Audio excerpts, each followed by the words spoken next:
Hello students, welcome to GNV learning portal. DSC mathematics సంబంధించినటువంటి ప్రశ్న చూద్దాము. One side of the rectangle field is 4 meters and its diagonal is 5 meters. Then find the area of the field.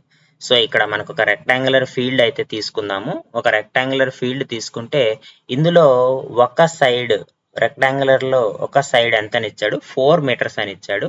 అలాగే ఆ rectangle యొక్క diagonal ఎంత అంటే 5 meters అని ఇచ్చాడు.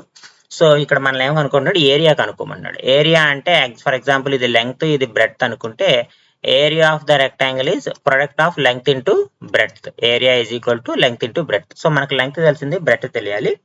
అయితే రెక్టాంగిల్ యాంగిల్ 90 degrees ఉంటుంది కాబట్టి ఇక్కడ మనకి పైథాగరస్ థియరంలో ఒక ట్రిప్లెట్ ఫామ్ అవుతుంది. 3, 4, 5 అంటే 3 square + 4 square = 5 square కాబట్టి ఖచ్చితంగా ఇక్కడ 4, 5 ఉంది కాబట్టి ఖచ్చితంగా 3 అవుతుంది. సో కాబట్టి మనకి లెంగ్త్ ఇంటూ బ్రెడ్త్ కాబట్టి 4 × 3 = 12. కాబట్టి ఏరియా ఆఫ్ ద రెక్టాంగిల్ ఎంత అంటే 12 m² అన్నమాట. సో ఇది మనకి ఆప్షన్ ఏ అనేది కరెక్ట్ ఆన్సర్ అవుతుంది.